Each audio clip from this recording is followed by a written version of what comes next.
Ladies and gentlemen, a wonderful week of college football has started off, and these particular Friday games are so nice I had to talk about them. So today, we're going to be talking about Syracuse, UNLV, Jacksonville State, Kennesaw State, Houston, and TCU, as well as wrapping up some of the other storylines of Friday and a little bit of outlook on this beautiful Saturday morning. I'm hoping you're having a phenomenal Saturday. Hope you enjoy the football. I know it's not as much of a star-studded lineup this week when it comes to matchups, but any college football is great college football. So we'll talk about a few of those games, even get into a little bit of high school if we got time, and of course read some of y'all's comments. I've been asking y'all different questions about the upcoming season, how playoffs are going to shake out. So I like hearing from you guys. So first off, appreciate y'all for watching these videos. Leave a like on this video if you end up liking it. Dislike if you don't like. Comment and tell me what the best matchup of week 6 is, as well as subscribe if you enjoy college football videos. Let's get right into it. So starting off the slate, we're just gonna rip the band-aid off right here. TCU,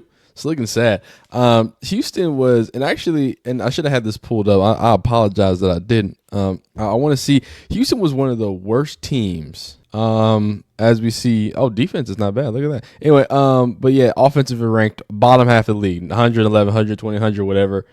Defense is actually has some pretty bright spots. Shout out to defense. A little bit middle of the pack there, and then you go rush the stats. Bottom to mid tier, terrible. They're awful. They're bad. They're very, very bad. Houston is very, very bad. TCU seems to be even more embarrassing. It's a very, very sad day for those boys. I hate to see that. And really, when you look at the full, they were dominated, dog. And I know they got some stuff at the end, but they got beat around a little bit. As you can see with the game cast coming into the first quarter, it's Houston, and it's more Houston. It's a little more Houston, and then finally. What's it called? TCU gets on the board there, and then Houston continues the onslaught, and then we get into garbage time, and then TCU starts, getting their pride back, if you will. This is a bad team. This is two bad teams in the Big 12, and this is why when we talk about, and I hate to bring Colorado in this, I know I hate to do it, but I only bring them into it because of them beating UCF. It has a lot more ramifications now. UCF was supposed to be a good team. Houston's a bad team. Wait, Houston's the Big 12 this year. Houston's a bad team, dog. A very bad team. And TCU seems to be worse. And they're 1-2 in conference. They're both 1-2 in conference. The Big 12, as of right now, depending on what happens this week, it seems to be wide open. Here it is. Actually, I'm tripping right here. Here's the Big 12. 1-2, they're cannibalizing themselves at 1-2, 1-1. UCF is 1-1. Cincinnati's 1-1. Arizona State. Look at the only undefeated teams are BYU through through West Virginia, and Kansas State already has a conference loss. This is crazy. And BYU has an elite defense.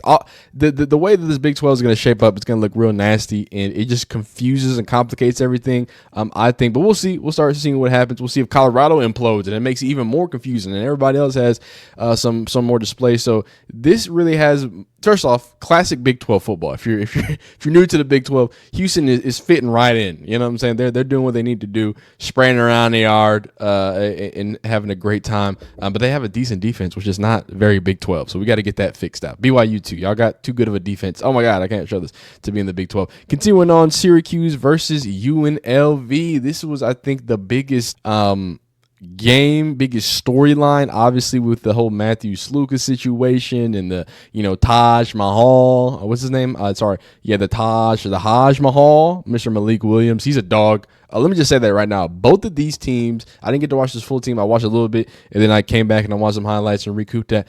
Both of these teams are phenomenal. That's what I want to say. Before I even get into anything, Syracuse is great.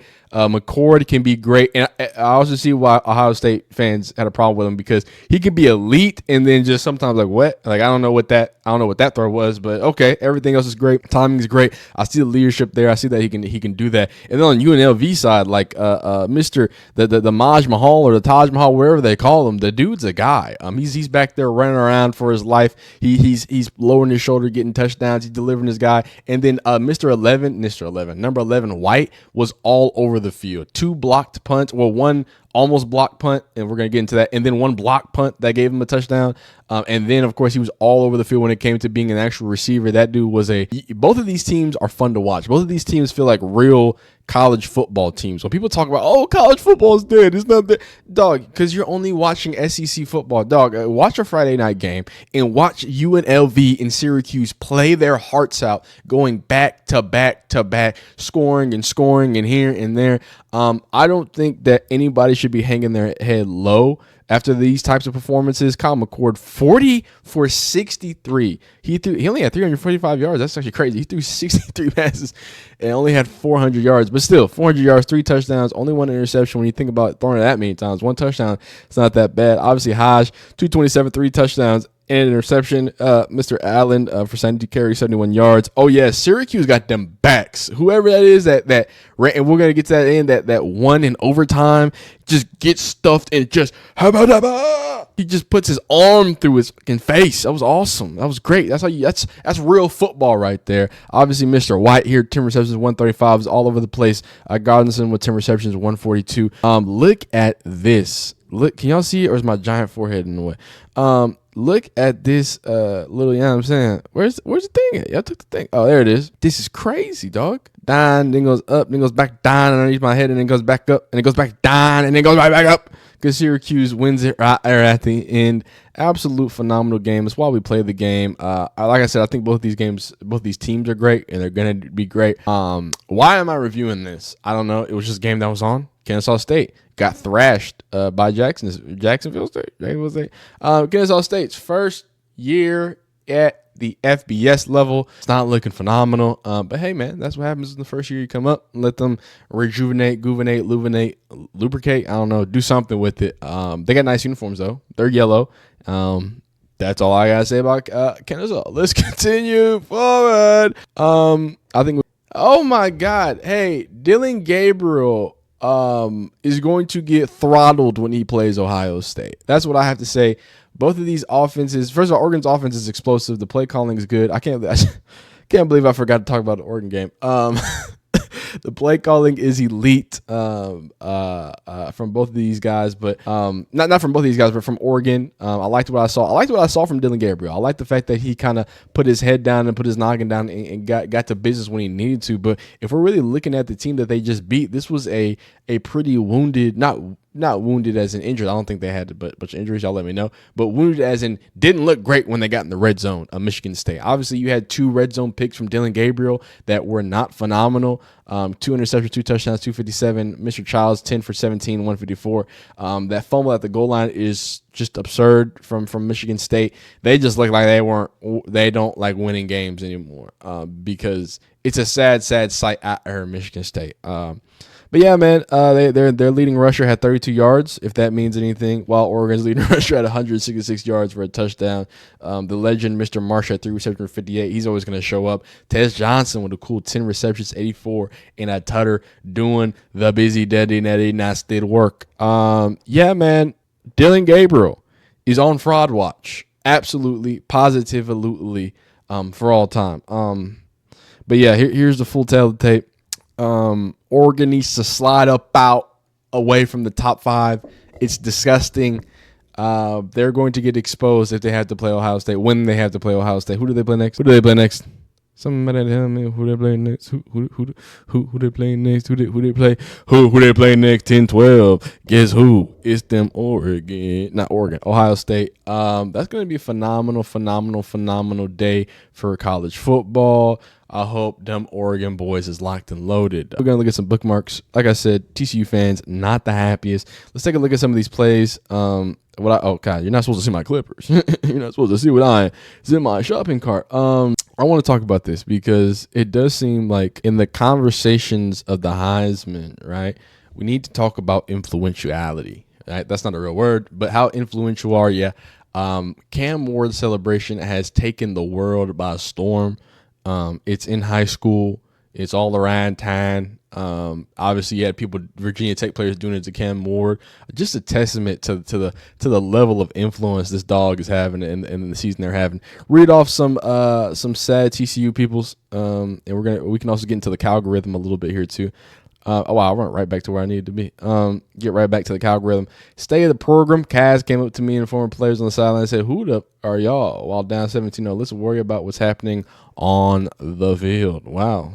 So apparently they got people. I don't know who this TCU bad boy is, but I guess he's getting bad math by players out there. But I don't care.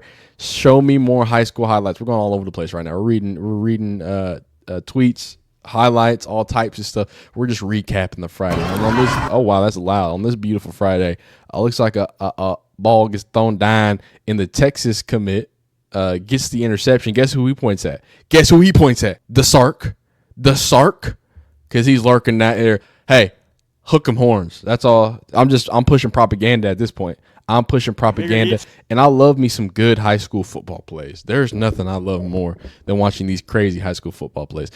Okay, here we go. Sneak here. Wait, fake sneak. Pop pass. Boom.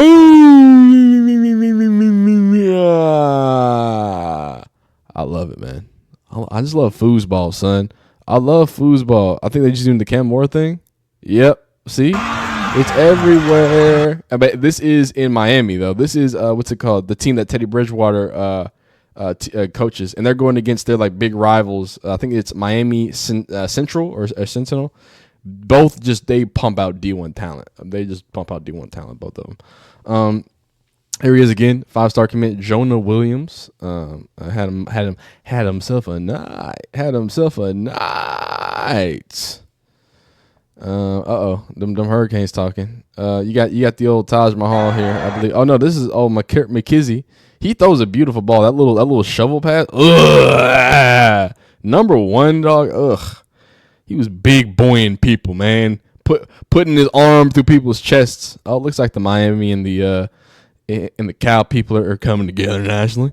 UNL announced attendance. Now, if you are a UNLV fan, I want you to know you shouldn't, like I said, no head should be hung low if you're a UNLV fan, in my humbled opinion, because UNLV announces the attendance at 31,329 versus Syracuse tonight. Third biggest crowd for a UNLV game at Allegiant Stadium behind Iowa State in 2021, Brock Purdy game, and Mountain West Conference title game in 2023 with 31,473. So the people are here. They got to see a phenomenal game. Like I want that to be pointed out and emphasized and reemphasized. Like, as much as I think people are going to start pointing the finger, and the title of this might be making fun of the Matthews. Like, oh, y'all needed Matthews Luka. It's clickbait, dog. You shouldn't feel bad. The quarterback's a dog. Y'all got a few backs back there that can do it. I see why that running back wanted to sit down, because y'all got a few dynamic running backs back there. The wide receiver's a dog. The tight end's coming along. It seems the defense, both of these defenses were looking decent. You got to get a little more. They just need size. I mean, it's a Mountain West team, so I think that's always going to be the lack from both of these teams, to be honest. Syracuse is a little bit stouter, a little bit bigger, but I don't think they play as on fire as the Rebels do. But I think the Syracuse secondary is a little better. But both defenses are decent. But both of these offenses were really getting after it, and they were playing great football. They were going back and forth, and it was phenomenal to see. But yeah, man, just to check out that attendance that they were talking about, this has got to be awesome, dog. How awesome is it as a college player to play in an NFL stadium, and not just an NFL stadium, the newest, right? The newest NFL stadium. That is crazy, man. That is super, super, super crazy. And it's so funny because when you really start thinking about it, I always forget that, like, hey, you have the college and you have NFL. NFL's big league. Bro, some of these college stadiums, like these old ones, they hold like 80,000, 100,000, 150,000. Like, oh my God. Like they hold a few people. So it's crazy to even see that comparatively. So I know 31,000 is not big, but 31,000 in the state of Las Vegas, in I wouldn't say second-rate team, but a smaller team like UNLV, them boys is on the rise. They are. What else we got? I think we got some TikToks to look at. That's all we're gonna do. Like I said, we're just chilling right now. We'll save the TikToks. I'd rather, because we already watched some high school. Oh, I do want to watch this. Watch this. Watch it. If y'all want me to watch more high school plays, let me know. But what I really want to do is finish off by reading y'all's comments. Now, specifically, I think this one right here we're talking about at. But let's because this one seemed to rile people up because we just talked about UNLV. So let's get into it. We're gonna finish the video here. After we read these comments. It says, how did UNLV get Larry Johnson, Stacey Augmon, etc.? Money wasn't involved. I am never going to speak on a dude battling to get his money. If y'all don't see it, it's this sign. This was from last week, making fun of Sluka. You know what I'm saying? That's an elite sign. You know, I think needs to be scrapped. You need. Oh my goodness.